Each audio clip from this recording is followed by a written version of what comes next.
Share on Pinterest. There's no manual for parenting, something you probably realized when you brought your little one home. There's no single right way to parent. How you parent will depend on how you were raised, how you see others parenting, and even, to some extent, your cultural background. Some of the more widely recognized parenting styles are authoritative, authoritarian, attachment, permissive, free-range, helicopter, uninvolved/neglectful if you have a newborn at home, or one on the way, and want to learn about which parenting style might be right for you, or if you have an older child and wonder if your current methods might be worth rethinking, read on to learn more about the different types of parenting. Remember, there's no right or wrong way to parent, and your style will likely draw from several different types. On those tough days when you're questioning everything, remind yourself that this parenting thing is hard. Perfect kids don't exist, and you're doing an amazing job at raising your little human. Authoritative parenting. Many child development specialists consider this the most reasonable and effective form of parenting. Consider yourself an authoritative parent if you set clear and consistent rules and boundaries, shave reasonable expectations for your children, listen to input from your child/children, are generous with positive feedback. Pros and cons of authoritative parenting. Pros: as an authoritative parent, you create a loving and supportive environment for your children. As a result, your children rate higher on mental health scores. According to research published in 2012, children raised by authoritative parents have higher levels of self-esteem and quality of life than those raised by authoritarian or permissive parents, are healthier. The Department of Health and Human Services, HHS, notes that adolescents with authoritative parents, versus those who use the other parenting forms, are less likely to have problems with substance abuse, engage in unhealthy sexual behaviors, be violent. Cons: while most experts agree that authoritative parenting produces the healthiest outcomes for kids, it requires a lot of patience and effort to make sure everyone is being heard. In addition, rules sometimes have to be adjusted, and that can be hard for kids and parents. Examples of authoritative parenting: your 16-year-old thinks a 10 p.m. curfew on weekends is too early, so you and your child agree upon, and you enforce, one you both think is fair. Your student comes home with a D on a history test that you know they studied for. Instead of being angry, you praise your child for what they did right, studying hard, but encourage them to talk to the teacher to see what they can do better next time. Authoritarian parenting. Authoritarian parents aren't about winning any popularity contests, which is a good thing, since popularity matters very little when it comes to making the right choices. You know the old adage, what's right isn't always popular, and what's popular isn't always right. These parents focus on keeping the troops, kids, in line so they can be their best selves. When you're an authoritarian parent, you set strict rules and expect your children to follow. Punish, sometimes severely have high expectations and expect that your children will meet them every single time. And kids do often rise to high expectations. Don't encourage open communication. Pros and cons of authoritarian parenting. Pros: many people agree that firm parenting is good parenting. When your child knows their boundaries, they may be better able to focus on their achievements. Cons: authoritative parenting has its share of negatives. According to 2012 research out of the University of New Hampshire, the children of authoritarian parents don't see their parents as legitimate authority figures. They're more likely to engage in delinquent behaviors, such as smoking, skipping school, and underage drinking, than the children of those with other parenting styles. Other research shows that children of authoritarian parents are more depressed. Trusted source: than other kids and are more likely to have poor grades. Trusted source: keep in mind that most kids rebel at some point, and this may happen in any parenting environment, including an authoritarian one. This can lead to a less than ideal parent/child relationship. Examples of authoritarian parenting: if you're an authoritarian parent, It's your way or the highway. Your child asks why they can't have friends over, see a certain movie, or have a cookie for dessert. Your reply? Because I said so. Note, all parents respond like this on occasion, and that doesn't make you a bad parent, or even necessarily mean you're an authoritarian parent. You may use intimidation and fear to get your child to do things.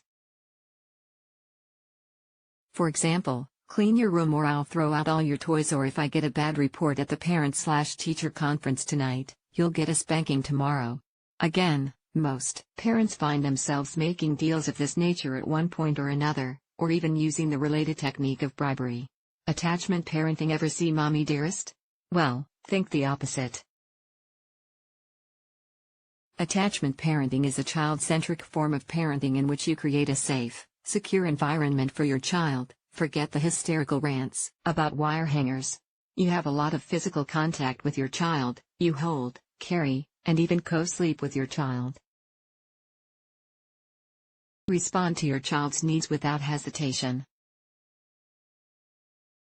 You soothe, comfort, and support in order to make your child feel safe and loved. Pros and cons of attachment parenting. Pros. While it may seem counterintuitive, a study published in 2010 in APA-PsychNet reports that children exposed to attachment parenting are independent, resilient, less stressed, empathetic, able to control their emotions. Cons. Attachment parenting can become all-consuming. You may have to miss a lot of wind-down Wednesdays with the girls, get used to having no privacy or sex, and just generally have little time to or for yourself. On a more serious note, co-sleeping with an infant can increase risk of sudden infant death syndrome, SIDS, and is not recommended. Examples of attachment parenting. Your baby cries, fusses, or seems fearful.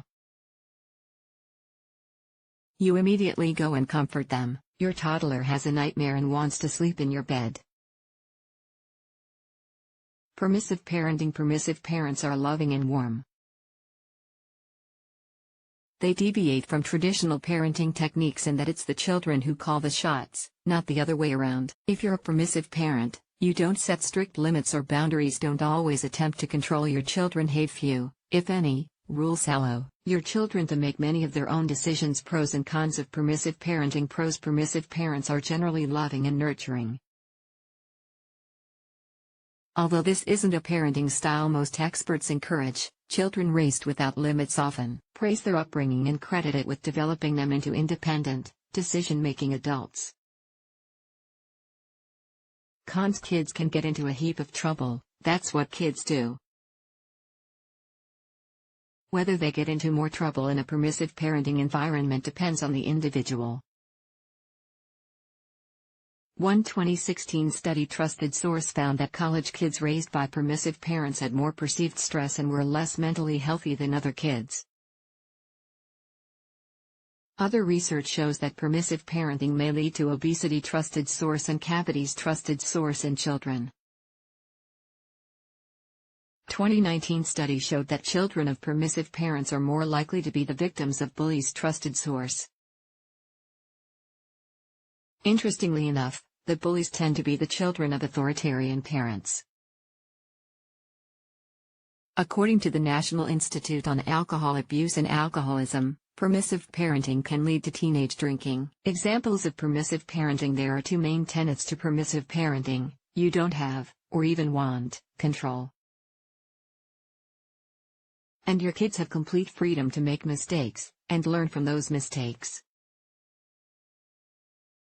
Arguably, these lessons may stick better than if you simply dictate rules. Your sixth grader wants to skip school, just because? You think, well, it's their decision to make, and they'll likely see the consequences in the form of poor grades or detention. You find alcohol in your teen's bedroom. You think, I wish my kids would make better choices, but I can't make them do what they don't want to do. Again, permissive parents are kind and loving. Being a permissive parent doesn't mean you give your child who has been drinking the keys to your car.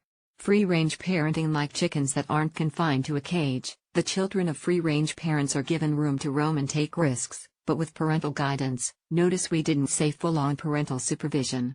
It's not anything goes with free-range parents, that's closer to permissive parenting. Free-range parents loosen the reins, but before they do they give their kids rules and consequences when they aren't followed. Free-range parents give their kids independence, irresponsibility, freedom, control. Pros and cons of free-range parenting. Pros: giving kids control and responsibility helps them grow up to be less depressed, less anxious, more able to make decisions, self-reliant. Cons: your children might get hurt when they're unsupervised, but the risk is small.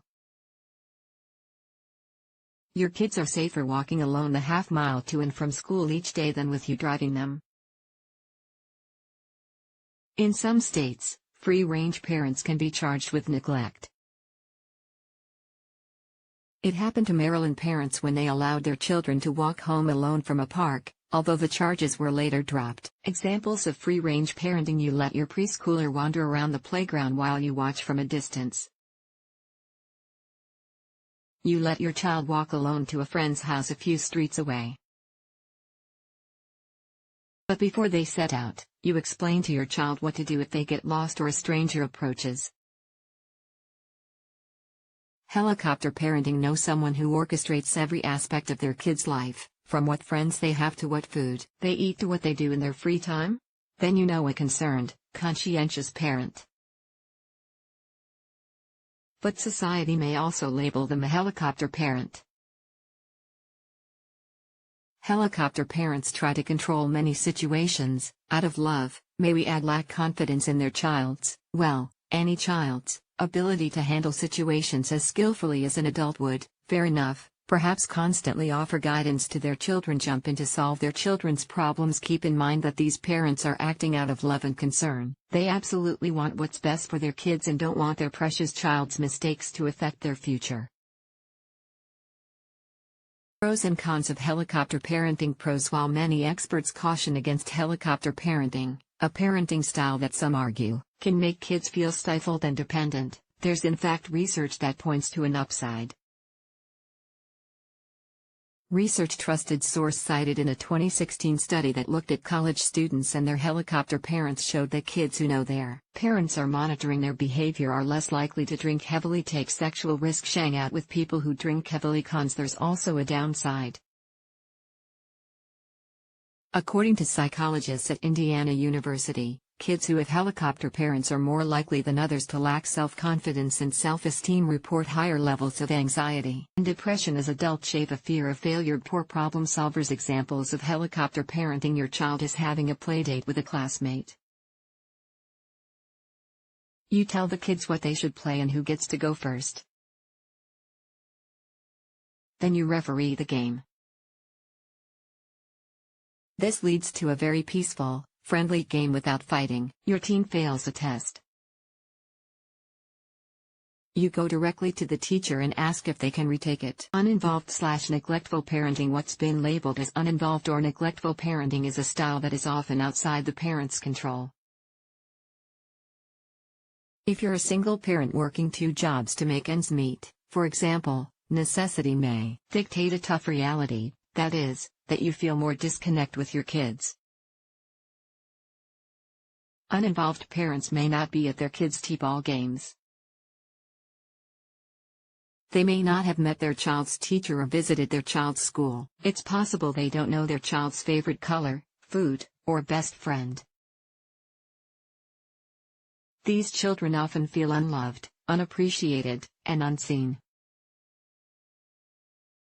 Neglectful parents feel indifferent towards the child, possibly due to situations outside of the parent's control. Don't take care of the child's physical and emotional needs beyond the basics. Can act dismissive, lack responsiveness, are emotionally or physically absent from child's life, may be physically abusive. Research from 2009 shows that parents who recall physical abuse in their own childhoods are 5 times more likely to be physically abusive parents and 1.4 times more likely to be neglectful parents. Again, uninvolved parenting isn't typically a conscious choice. These parents often have circumstances preventing them from forming a bond with their child. A note about neglectful parenting: if you recognize these behaviors in yourself and want to change, therapy can help. It can give you insights as to what is causing these negative parenting behaviors, as well as how to replace them with more positive options. Pros and cons of uninvolved parenting. Pros: there are no documented upsides to this style, though children are resilient and may become more self-sufficient out of necessity.